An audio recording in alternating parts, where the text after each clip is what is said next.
I'm Adele Marchetti, 46, and I spent 24 years in the United States Army, earning a rank and a decoration that my own family treated like a punchline. For 15 years, I carried the second highest award this country gives for valor, and I kept it in a drawer because that was easier than being told it did not count. But when a stranger at a gate tore it off my chest and threw it in the dirt, I made a choice that changed how I let the world see me. Have you ever been dismissed or underestimated by the very people whose respect should have been yours? If so, tell me your story in the comments. You are not alone. Before I get into what happened, let me know where you are tuning in from. And if you have ever had to stand up for yourself after being wronged, hit that like button and subscribe. The first time I wore the Distinguished Service Cross to a family dinner, my brother asked me if I had won it at a carnival. He said it the way he said most things to me, with a grin, so that if I flinched, he could tell everyone I could not take a joke. I was 32 years old. I had been home from Kandahar for a year, and I sat there at my mother's table with the second highest award this country gives a soldier for valor pinned to my chest, and I let the moment pass, because that was easier than explaining what it had cost to earn it. That was the last time I wore it in front of my family. For the 14 years after that, the ribbon lived in a drawer, and the story lived somewhere further down than that, in a place I did not visit if I could help it. My name did not matter much to the people who should have known it best. What mattered to them was the version of me they had decided on early. Curtis, my older brother, was the golden one. 3 years ahead of me and certain about everything. He was going to be a lawyer, and then he was a lawyer, and the family arranged itself around that fact, like furniture around a television. I was the quiet one, the one who read too much, the one who, when she announced she was joining the Army through the college program, got a long silence and then a question from my father about whether I understood that women did not really do the fighting part. I understood. I understood better than any of them in the end. I want to take you back before the gate, before the morning that turned into the story I'm telling you, because the gate only means what it means if you know what I was carrying up to it. And I do not mean the ribbons. I mean the years of being told, gently and constantly, that what I did was a phase, a hobby, a thing I would grow out of once I met the right person and settle down into a life they could recognize. I commissioned as a military police officer in the spring of 2002. I was 22. My mother cried, and I let myself believe for about an hour that she was proud. Before I understood, she was worried I would embarrass myself. I went to my basic course. I learned my branch. I was good at it in the specific way that quiet people are sometimes good at hard things, because I paid attention and I did not need to be the loudest person in the room to know I was right. By 2010, I had a company. That is a real thing, commanding a company. It means 100 and some soldiers are yours, their training, their discipline, their lives. We deployed to Kandahar province that year to run route security and convoy escort, which is the unglamorous work of making sure the roads other people drive on do not kill them. It is the kind of job nobody makes a movie about until the day it goes wrong. There was a man in my company named Wendell Hoffman. He was a sergeant first class then, 43 years old, 22 years in uniform, and he had forgotten more about soldiering than I would ever learn. He called me ma'am with just enough warmth that I knew he had decided I was worth the courtesy, which from a man like Hoffman was the highest praise available. He had a wife back home and a daughter in high school, and a way of standing at the edge of a briefing with his arms crossed that told you exactly what he thought without a word. I am going to tell you what happened on the road outside Kandahar later, when it matters most. For now it is enough to know this. In the spring of 2011, on a stretch of highway I still see when I close my eyes, I made a promise to Wendell Hoffman while he was bleeding into the dirt with my hands on him. And I kept it. And the medal in the drawer was the country's way of saying it noticed. My family's way of saying it noticed was a carnival joke at the dinner table. So you can understand, maybe, why by the time I was 46, I had built a life with a very high wall around the one thing I was proudest of. On the morning this story happened, I was up before the sun, which was not unusual. I had my uniform laid out the night before, the way I always did, and I stood in my kitchen at 0500 with a cup of coffee going cold, and I pinned my ribbons on with more care than the day seemed to ask for. The Distinguished Service Cross ribbon sits at the top of the rack, above everything, a narrow band of blue with a thin border. Most people who see it have no idea what it is. That morning I looked at it for a long moment before I closed my coat over it, and I told myself I was wearing it for Hoffman, because I was going to see him, and because a man like that deserves to see his old commander come through the door looking like what she is. I did not know yet that by noon a boy half my age would have that ribbon in his fist and throw it in the dirt. I finished my coffee, I checked my hair in the hall mirror, pinned back the way regulation likes it, and I went out to the car where Sergeant First Class Talia Brooks was already waiting, engine running, because Brooks is the kind of soldier who is early to everything, including grief. Brooks had been my aide and driver for a little over 2 years, and in that time she had seen me handle a great many things without blinking. She had watched me sit across from generals and hold my ground. She had watched me take news no one wants to take and keep my face still. So when she glanced over at me that morning as we pulled out onto the road and then glanced again, I knew she had seen something she was not used to seeing. "You all right, ma'am?" she asked. "I'm fine," I said, which we both understood to mean I was not, but that I did not want to talk about it yet. The truth was that Wendell Hoffman had taken a bad turn.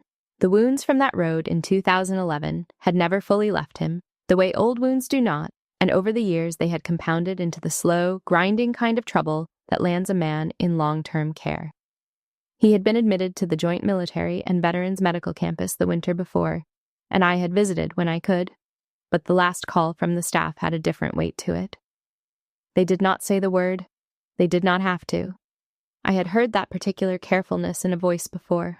So I was nervous, and Brooks had caught me at it, and that was the small, strange thing that made the morning feel already tilted before anything went wrong. "They've been in the news out here, you know," Brooks said, filling the quiet the way she does when she thinks I need it. "The medical center. There was a whole thing last week."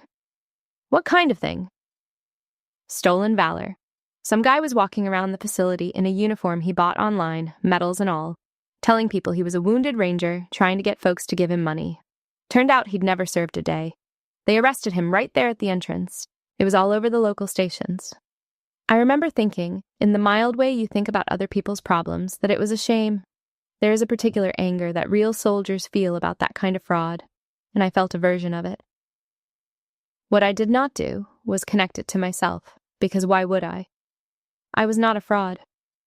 I had the orders and the identification and the record and the actual man I had actually carried, waiting in a bed a few miles up the road.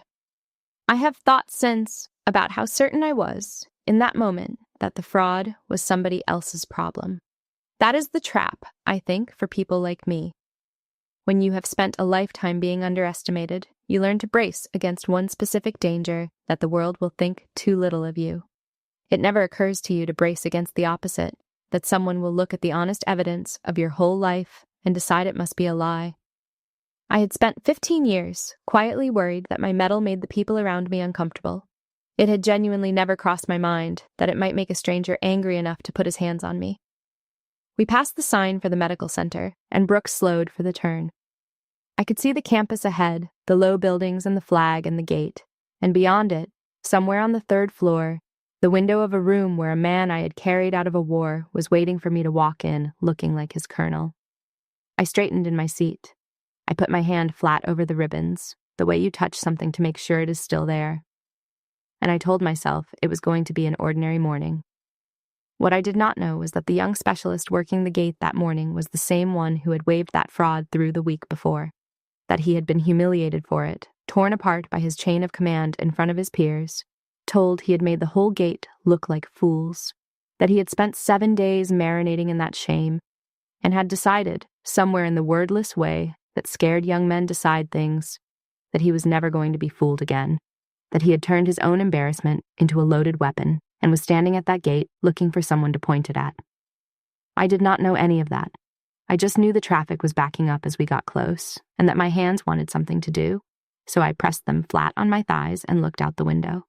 My phone rang through the car speakers. It was Curtis. I almost let it go, but Brooks was driving and the silence had gotten heavy, so I answered. "Hey," my brother said. "Quick thing, Mom's birthday next Sunday." "I'll be there," I said. "Yeah, about that." I could hear him choosing his words, which for Curtis meant he was about to say something careless and wanted credit for the effort. "Do you think you could maybe not wear the uniform this time? It makes some of the family a little. I don't know. It's a birthday party. People don't know how to act around it. I looked down at the ribbons on my chest, at the blue band at the top that my brother had once compared to a carnival prize. "I'll wear regular clothes, Curtis," I said. "I'm not trying to be a jerk about it." "I know, it's fine." I ended the call and looked back out the window, and Brooks, who had heard every word, kept her eyes very carefully on the road. "For what it's worth, ma'am," she said after a moment, "I don't know how anybody could be uncomfortable around it. I'd wear it to the grocery store." I laughed a little, despite myself. "The medal was never the point, Brooks." "Then what is?" "The man I'm going to see," I said. "That's the point. The medal is just the country's receipt." She thought about that. The gate was coming up now, the guard shack, the barrier arm, the line of cars. A young specialist stepped out of the shack and started working his way down the line. And even from 3 cars back, I watched his eyes land on my uniform, through the windshield, and stay there. And something in the set of his shoulders changed, and I felt the morning drop another few degrees. The specialist reached my window, and I rolled it down. His name tape read, Kowalski. He was young, 23 at the most, with the kind of fresh, rigid bearing that has not yet been softened by any real experience. His eyes went to my rank, and then down to the ribbons, and then to the blue band at the top, and they stopped there. And I watched something ugly and certain settle into his face. "Identification," he said. I handed him my common access card and my orders. "Colonel Adele Marchetti," I said. "I'm here to visit a patient in long-term care. Master Sergeant Hoffman." He did not look at the card. He was still looking at my chest. "That's a Distinguished Service Cross ribbon," he said. "It is." "You're telling me you have the Distinguished Service Cross?" "I'm telling you, I'm a colonel here to see a patient, and you're holding my identification specialist?" Now he looked at me, and there was a small, hard smile on his face. The smile of a young man who thinks he has caught something. "Ma'am, I'm going to need you to step out of the vehicle." Brooke shifted in the driver's seat. I put a hand on her arm without looking at her. I got out. I stood on the pavement in my uniform, and I was aware of the line of cars behind us, of a few pedestrians on the walkway near the entrance, of the ordinary morning traffic of a place where sick and wounded people come to be cared for. And I stood there while a 23-year-old decided out loud what I was. "We had a guy through here last week," Kowalski said, loud enough now that it was not really to me, it was to the audience he could feel gathering. "Wearing more medals than a general. Total fraud. Bought the whole thing online, so you'll understand if I don't just take your word for it." He looked me up and down and his lip curled. "A woman your size walking around with a cross. You know how many women have ever earned that? You want to tell me you're one of them?" "I earned every ribbon on this uniform," I said. My voice was flat and even. I had learned a long time ago that the calmer I got, the more it unsettled people who wanted me to shout. "Sure you did." He stepped closer. "Those medals aren't yours. No woman wears a cross like that. Take off the costume, ma'am, before you embarrass yourself any more than you already have. I want to be honest with you about what I felt in that moment, because it was not what you might expect. It was not rage. I have been shot at on a road outside Kandahar. I have had a man's blood on my hands, and a radio in the other, and a decision to make in the space of a breath. A boy at a gate was never going to be the thing that made me lose my composure. What I felt was a great and terrible tiredness, the accumulated weight of every dinner table, and every birthday party, and every careless phone call, arriving all at once in the body of a stranger who had decided, like all of them, that the truest thing about me could not possibly be true. "I'm not going to remove any part of my uniform," I said. "You're going to look at my identification, and you're going to call your sergeant of the guard, and this is going to be handled correctly." And that was when he reached out and took hold of the ribbons on my chest. It happened fast. His fist closed over the rack, and he pulled, and the fabric tore, and the ribbons and the cross came away in his hand, with a sound I still hear, a small sharp rip that seemed impossibly loud in the quiet. He held them up for a second like he had proven something, and then he threw them down onto the pavement at my feet. Somebody in the line of cars gasped. A woman on the walkway put her hand over her mouth, and the morning went completely, ringingly silent. I did not move toward him. I did not raise my hand or my voice. I looked down at the torn place on my uniform, and then at the ribbons lying in the dirt. And then I looked back up at Bryce Kowalski. And I said the only thing I had it in me to say, which was the motto of the corps we both served, the words stamped on the regimental crest he wore on his own shoulder. Assist, protect, defend, I said quietly. That's what you and I are supposed to do, Specialist. Look at what you just did. He did not have an answer. For the first time, the certainty flickered in his face. And then, behind him, the wide glass doors of the medical center swung open, and a tall, silver-haired man in a dark suit came through them fast. A man who had been standing at the lobby window and had seen the whole thing, and every soldier at that gate who knew his face straightened at the sight of him. He crossed the pavement without hurrying and without slowing, and he lowered himself down onto one knee in front of me.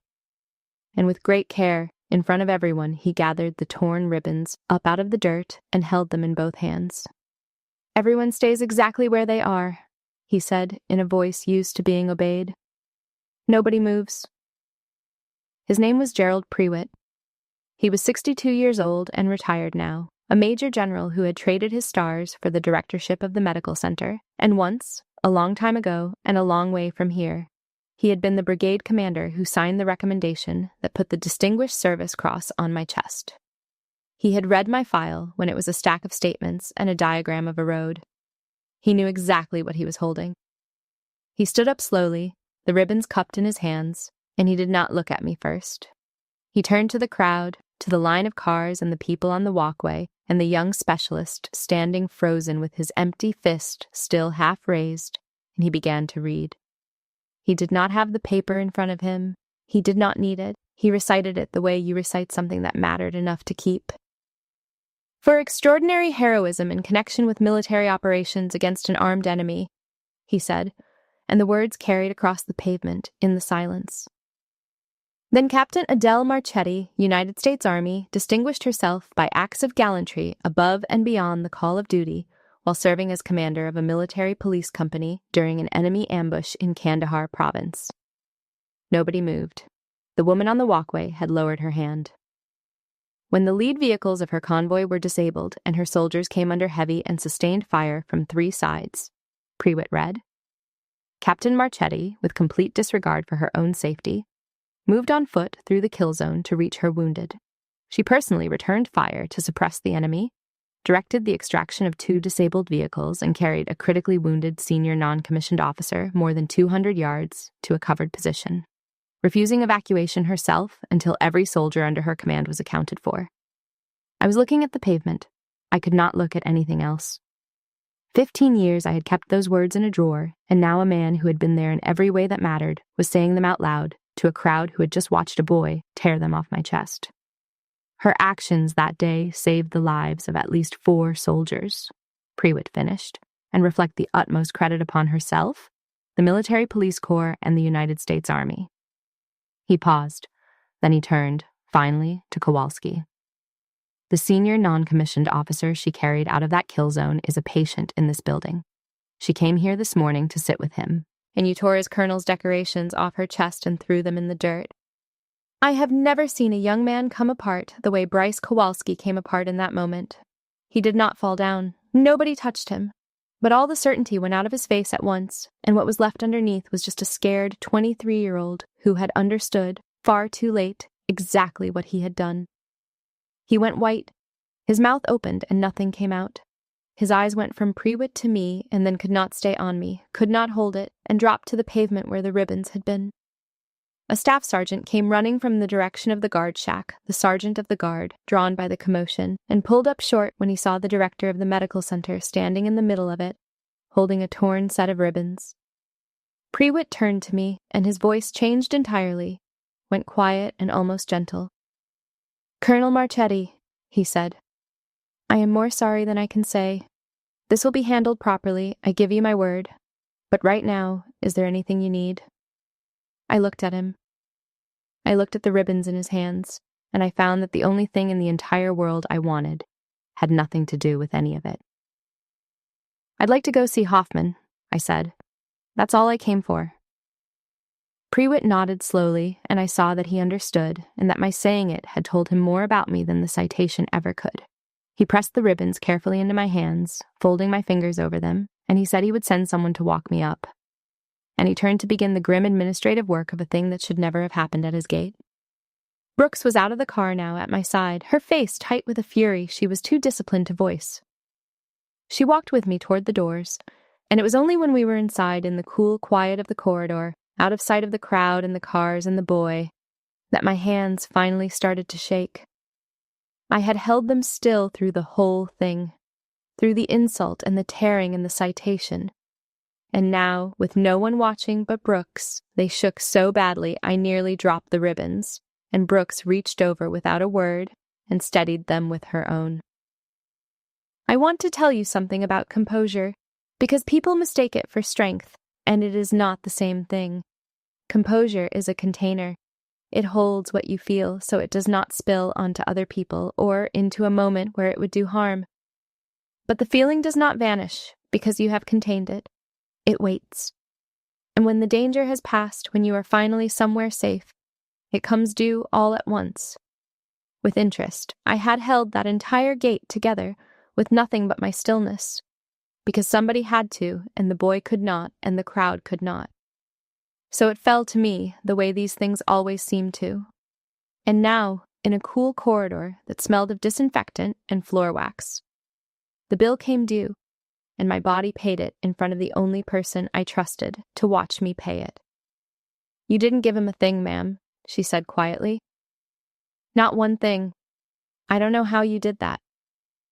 "Practice," I said, and my voice cracked on the word, and we stood there in the hallway for a moment until I could put it away again. Hoffman's room was on the 3rd floor, at the end of a corridor that smelled of the particular clean that hospitals use to cover everything else. I stood outside the door for a second and put the shaking away and folded the torn ribbons into my pocket, because I was not going to bring the morning's ugliness into that room. Then I went in. He was smaller than he used to be. That is the thing that gets you about a strong man in a hospital bed, how the illness takes the size out of him first. But when he turned his head and saw me, his eyes were exactly the same, sharp and dry and amused, and he lifted one hand off the blanket a few inches in a ghost of the wave he used to give me across a motor pool. "Ma'am," he said, "you came in hot, and I heard the whole thing through the window." Of course he had. His room looked down over the entrance. He had watched the entire thing play out on the pavement below. 3 floors down, a silent movie of his old commander being humiliated at the gate, and he had not been able to do a single thing about it, and I could see in his face how much that had cost him. "It's nothing," I said, pulling the chair up to the bed. "It's handled." "It is not nothing." His voice was thin, but it had the old iron in it. "That boy put his hands on you." "That boy's going to have a very bad few months," I said. "Let's not spend our visit on him." Hoffman looked at me for a long moment, and then something in him eased, and the corner of his mouth went up. "You always did that," he said. "Whole world on fire, and you'd walk in talking about the weather." He let his head settle back on the pillow. "You still carry everybody, ma'am, you know that. 15 years and you still walk in here carrying the whole squad." I did not trust myself to answer that, so I took his hand instead, and we sat for a while. And he told me about the physical therapist he was sweet on, and the terrible food, and his daughter's new baby. And for a little while it was just 2 old soldiers, and none of it was about the gate. It was Prewitt who brought the gate back in. He knocked and came in with another officer, a lieutenant colonel he introduced as the installation's provost marshal. And I felt Hoffman's hand tighten on mine, because he knew as well as I did what a provost marshal at the door meant. "Colonel Marchetti," Prewitt said, "I'm sorry to do this here, but I wanted you to hear the options from me directly, rather than from a form. They laid it out. There was security footage of the entire incident.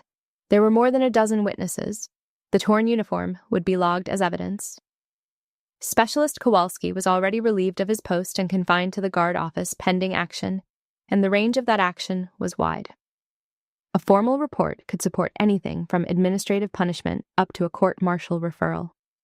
And, the provost marshal added carefully, the local news had already gotten wind of it. A gate incident involving a decorated colonel and a stolen valor accusation, 1 week after the fraud arrest that had been all over the same stations. There were already reporters at the front gate. I could, if I wanted, make this a very large and very public story. Some part of the machinery clearly expected me to want that. I looked at Hoffman. I looked at Prewitt. and I found that my decision had already made itself somewhere back on the pavement in the moment I chose not to raise my hand. "No press," I said. The provost marshal blinked. "Ma'am, with respect, a story like this, the public sympathy would be entirely—" I said no press. I kept my voice even. "I'm not going to become a headline. I'm not going to let a 23-year-old's worst morning turn into a circus with my name on the marquee. That's not justice. That's just noise, and it doesn't help one single soldier." "Then what would you like to happen?" Prewitt asked. "I'd like the report filed accurately," I said. "Every word of it, exactly as it happened. I don't want it softened, and I don't want it sharpened. He did what he did, and he should face exactly what that earns him. Not 1 ounce less, and not 1 ounce more, because he was made afraid to death of getting fooled again." I looked at the provost marshal. "So while you're writing him up, I want you to find out who spent last week teaching a scared kid that the way to never be embarrassed again is to treat every soul who comes through that gate like a liar. Because that's where this started. Not with him." The room was quiet. Hoffman was looking at me with something on his face I can only call pride. "There's one more thing," the provost marshal said. "The specialist has asked several times to apologize to you in person. We can decline that on your behalf." "No," I said. "Don't decline it, but not now. When I'm ready and on my terms." I turned back to Hoffman's hand in mine. "Right now I'm visiting my sergeant." They left us alone, and I signed the accurate report before they went, my pen perfectly steady, choosing the record over the revenge, and Hoffman watched me do it and did not say a word, because there was nothing that needed saying. Here's the thing about doing it the quiet way. You do not get the scene you might feel you are owed. There is no moment where you stand over the person who wronged you and watch them suffer and feel the debt come clean. Instead, you step back and you let the machinery of a fair process do its slow, unsatisfying, entirely correct work, and you sit on your hands while it does, and it is the hardest thing in the world. The investigation took its course over the following weeks. It was, as these things go, not remotely a close call. There was footage of the whole incident from 2 angles. There were 14 written witness statements, from drivers and pedestrians and a nurse who had been walking in to start her shift. There was the torn uniform itself, bagged and tagged. There was never going to be any version of this that came down to my word against his. And I think some part of Kowalski had understood that the moment the doors opened and Prewitt walked out. But the part of the process I actually cared about was the part I had asked for, and to their credit, they did not skip it. When they pulled the thread on how a 23-year-old specialist had come to tear the decorations off a colonel, it led exactly where I thought it would. A week before, Kowalski had waved through the stolen valor fraud, an older man in a costume of medals, and when the arrest happened and the cameras came, Kowalski's chain of command had not simply corrected him. A staff sergeant who ran his shift had made an example of him, loudly, repeatedly, in front of the whole guard force, and had left him with a single searing lesson, that being fooled was the worst thing a guard could be. Worse than being cruel, worse than being wrong. They had taken a young man's ordinary mistake and burned a wound into him. And then they had put him back on the same gate with something to prove and told him to never let it happen again. None of that excused what he did. I want to be clear about that because it would be easy to hear it as an excuse. It was not. A grown man in uniform is responsible for his own hands, and Bryce Kowalski put his hands on me and tore my ribbons off my chest, and no amount of context makes that acceptable. But there is a difference between an excuse and a cause, and if you only ever punish the cause's last link and never the chain that forged it, you will get another Kowalski next month, and another after that. Prewitt understood that. He said something to the provost marshal in front of me that I have thought about many times since. "This did not start with your specialist, Sergeant," he said. "It started with whoever taught him that cruelty is the same thing as vigilance. Follow it all the way up. I don't care how uncomfortable it gets." And they did. The staff sergeant faced his own accounting. The Gates culture got a hard look from people with the authority to change it. And it was not dramatic. Nobody's world exploded. But a system that had produced a bad morning quietly examined itself and made itself a little less likely to produce another one. And that, it turns out, is what justice actually looks like most of the time. Not a lightning bolt, a correction. Through all of it, I did nothing. That was the part that surprised me. I had spent a career being a person who acts, who moves toward the sound of the guns, who carries people out. And the most powerful thing I did in this entire story was to sit in a hospital chair, holding an old sergeant's hand, and let the truth make its own way through the world without my pushing it. For once, I did not have to carry anything. I just had to let it be true. I visited Hoffman almost every day. His good days and his bad days traded off in the way they do, and we did not talk much about the gate anymore. We talked about the road sometimes, the real one in 2011, the thing under the citation. It was easier to talk about with him than it had ever been with anyone, because he had been there, on the ground under my hands. He remembered it from below, and I remembered it from above. And between the two of us, we had the whole of it, and saying it out loud to each other was a kind of medicine neither of us had known we needed. And out in the wider world, without my knowing it yet, the thing began to reach the people who had spent my whole life deciding I was less than I was. My brother Curtis saw a clip of it online. Someone had filmed part of the incident on a phone, the way someone always does now, and a short version of it had made its way onto the local news social media, a decorated officer, a gate, a torn uniform, no name attached yet. Curtis watched it the way you watch anything that comes across your feed, half paying attention, a bad thing happening to a stranger. And then he watched it again because something about the woman standing so still in her torn uniform snagged at him. And on the second time through, he recognized the set of her shoulders, the way she held her chin, the particular stillness he had spent 30 years mistaking for weakness. He recognized his sister, and he went very, very quiet. Curtis did not call me right away. I found out later that he sat with it for the better part of a week, the clip and what it meant and the carnival joke he had made at a dinner table when I was 32, and that he did not know how to hold all of it at once. That is the thing about a lifetime of being casually wrong about someone. When the truth finally arrives, it does not arrive as a single fact. It arrives as a reckoning with every small moment you got it wrong, all at once. And it is heavy, and some people cannot carry it and turn away. I did not know yet which kind of person my brother was. The first repair, though, was not with Curtis. It was with the boy. When I was ready, and not a day before, I told Prewitt I would hear Kowalski's apology. We did it in the director's office with Prewitt present, because the point was never to get the young man alone and make him grovel. He came in still and pale and thinner than he had been 3 weeks before, and he stood in front of me, and he did not perform. That is the thing I noticed first and respected most. He did not cry or plead or tell me about his hard week. He stood at attention, and he looked at me, and he said, the truest thing he had. "Ma'am, there is nothing I can say that fixes it. I know that. I'm not here to ask you to fix my career, and I'm not going to insult you by making excuses." His jaw worked.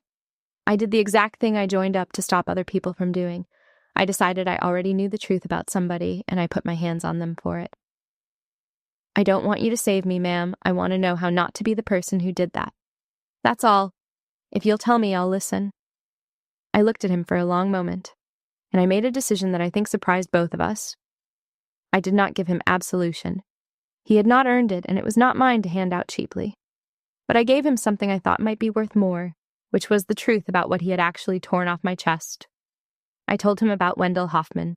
I told him about the road in 2011, about the disabled vehicles and the fire from 3 sides, about the 200 yards with a wounded man on my back, about the promise I made on the ground. I told him that the ribbon he had crushed in his fist and thrown in the dirt was not a costume and was not a prize from a carnival. It was a man.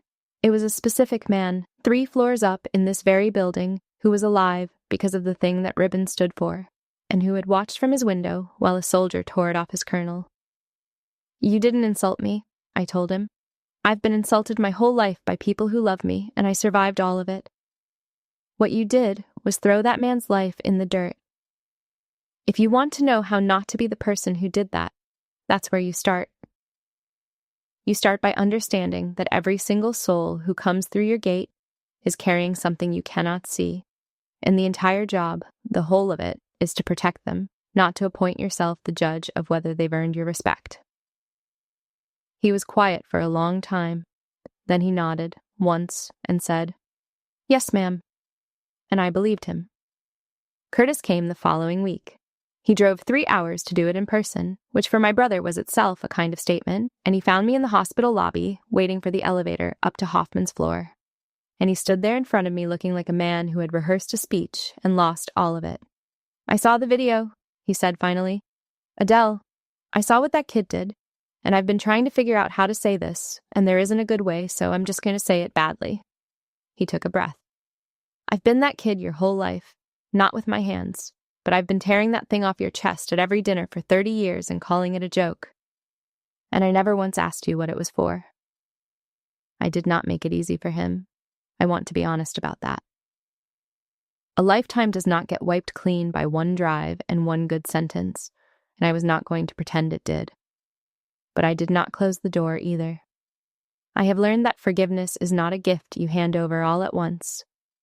It is a door you leave unlocked, and you let people walk through it if they are willing to do the work. And my brother, standing there in that lobby with no joke left in him, looked for the first time in his life like a man willing to do the work. "You want to know what it was for?" I said. "Yeah," he said. "I do." "Then come upstairs," I said. "There's someone I want you to meet first." The weeks after that had a different quality to them, quieter and looser, like a held breath slowly let go. The administrative outcomes of the gate incident settled into place off in the background, proportionate and undramatic, exactly as I had asked. Kowalski faced what his own hands had earned him. The staff sergeant who had forged him faced his own accounting. The gate got its hard look and its correction. None of it made the news because I had made sure of that, and the reporters who had gathered at the front gate drifted off to the next thing when they realized the decorated colonel was not going to give them a show. It was all resolved the way real things resolve, without a soundtrack, and then it was simply over. And I was left standing in the strange open space that follows the end of something you have been braced against for a long time. Prewitt asked me, near the end of that stretch, if I would come and speak at the medical center. Not about the gate, about the other thing. About what a decoration like the Distinguished Service Cross actually means to a room full of wounded soldiers and the people who care for them, many of whom carry medals of their own in drawers exactly like mine. He asked me the way a man asks who already suspects the answer might be no, because he had come to understand something about me over those weeks, which is that I had spent 15 years being very, very good at not being seen. I told him I would think about it. And then I spent a week discovering that I did not know how to say yes, and I did not know how to say no. That was the real work of those weeks, and it was not the investigation, and it was not even the reconciliations. It was the quiet, private, unglamorous work of trying to decide whether I could finally let myself be seen. I sat down more than once to write out what I might say, and every time I got tangled in the same knot. Every version of the speech that told the truth felt like bragging, and every version that did not brag felt like a lie. And I could not find the narrow path between them, because I had spent my whole life being taught that the space between bragging and lying was a space I was not allowed to stand in. Take up too much room, and you are arrogant. Take up too little, and you disappear. I had chosen disappearing so many times it had become a reflex. I tried writing it a dozen ways. I tried starting with the road, and it sounded like I was auditioning for a war movie. I tried starting with the gate, and it sounded like I wanted pity, which I did not. I tried leaving myself out of it, almost entirely, and just talking about Hoffman, and that was the closest to true. But even that felt like a dodge, a way of pointing at someone else so no one would look too long at me. I filled a legal pad with openings I crossed out. I would get 3 sentences in and hear my brother's voice, or my father's, asking who did I think I was, and I would put the pen down. What I could not get past was a lie I had been told so early and so often that it had stopped sounding like a lie. The lie was that there were only 2 options. You could be humble, which meant making yourself small, or you could be proud, which meant making yourself insufferable, and a decent woman chose humble every single time. Nobody had ever told me there was a third thing, that you could simply state the truth about what you had done in a level voice and let it be exactly as large as it actually was, no bigger and no smaller. That accuracy is its own kind of humility. It took me a legal pad full of crossed-out openings to understand that the speech did not need to be modest and it did not need to be grand. It just needed to be true. And true was the one thing I had spent my whole life being afraid to be about myself. Brooks watched me struggle with it. She had been there for the whole arc, the gate and the citation and the hospital and the brother. And one afternoon in the car, she said the thing that finally shook it loose. "Can I say something, ma'am? Out of my lane." "Always. You used to walk into rooms like you were apologizing for the space," she said, eyes on the road. 2 years I've watched you do it. You'd come into a briefing full of colonels and generals and you'd make yourself small. And I could never figure out why, because you were the most squared-away person in every single one of those rooms. She glanced at me. "You don't do it anymore. Since the gate, you walk in now like you're allowed to be there. I don't think you've even noticed." I had not noticed. But she was right. Somewhere in the middle of all of it, between the tearing and the citation and the choice not to raise my hand, something in me had quietly stopped asking permission to exist. The night before the talk, I could not sleep. I got up and I went and looked at my uniform, hanging on the closet door where I had laid it out. The tailor had repaired the torn place where Kowalski's fist had ripped the fabric, mended it so well you could not see the wound at all, and my ribbons were back in their place, the whole rack with the narrow band of blue at the top, straight and true and no longer in any drawer. I stood there in the dark and I looked at it, and I asked myself the only question that was left, not whether I had earned it. I knew I had earned it. That question had been answered on a road a long time ago and confirmed by a man on one knee on a stretch of pavement. The question was simpler and harder than that. Whether, after a whole lifetime of hiding the thing I was proudest of, I could finally stand still in front of a room full of people and let them see it. I looked at the blue ribbon a long time, and I did not know the answer yet. The room they gave me was on the ground floor of the medical center, a wide, plain, multi-purpose room with rows of chairs, and it filled up more than I expected. Staff and nurses and doctors, patients, some in wheelchairs, some with the particular stillness of people who have their own drawers and their own roads. Prewitt at the side in his dark suit.